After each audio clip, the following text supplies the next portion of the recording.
अभी कांग्रेस ने एक एफआईआर सेल तैयार किया है जो लोगों को सच बोलने पर उनके ऊपर एफआईआर कर देते हैं।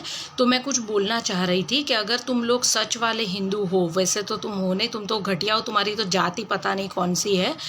दादी भी निकम्मी जो अपने पति का सरनेम नहीं लगा पाई, बाप भगोड़ा जो युद्ध के टाइम पे भाग गया था, नाना निकम्मा जो हिंदुस्तान पाकिस्तान करके एक वोट के बेस पर प्रधानमंत्री बन गया। मतलब तुम लोगों को भीख पे जीने की आदत है।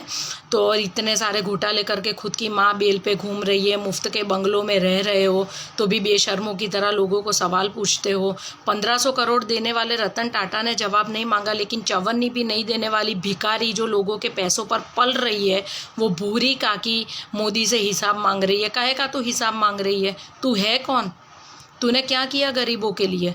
आज जब 1947 में इंडिया आज़ाद हुआ था और 1948 में चीन आज़ाद हुआ था, तो आज चीन वर्ल्ड में 2nd नंबर पर है और इंडिया 138 नंबर पर है। 70 सालों में तुम लोगों ने देश को आगे लाने के लिए कुछ किया नहीं है। किस चीज़ का तो हिसाब मांग रही है?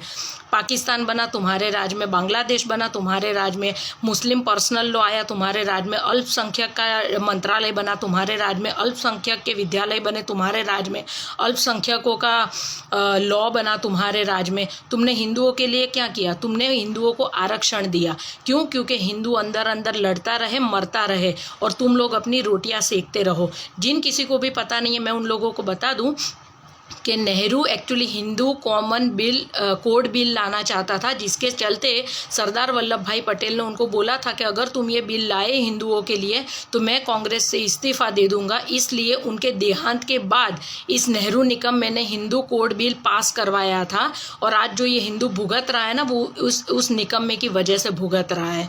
ठीक है। और दूसरा कि मोरारजी देसाई ने अपने एक उनका जो बुक है मेरा जीवन वृत्तांत, उसके 4, 5, 6 नंबर के पेज पर लिखा है कि पता नहीं क्यों मुझे ऐसा लगता है कि नेहरू को पहले से ही हिंदुओं के साथ अलग ही पूर्वाग्रह है और जो हिंदुओं से नफरत करते हैं।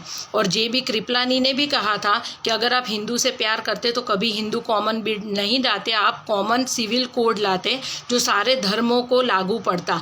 लेकिन आपने हिंदुओं पर अपना गुस्सा उतारा और आप हिंदुओं को धोखा देने के लिए जनोई पहनते हो।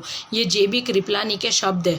तो मतलब ये परिवार पूरा नीच परिवार है जिन्होंने सिर्फ देश को लूटने का काम किया है और देश की बर्बादी में पूरा योगदान है। अभी भी समझ जाओ, हिंदू एक हो जाओ और इन लोगों की बैंड बजा दो।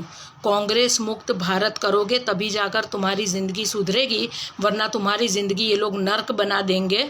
इससे अच्छा तुमको नहीं समझा सकते हैं अब। वंदे मातरम।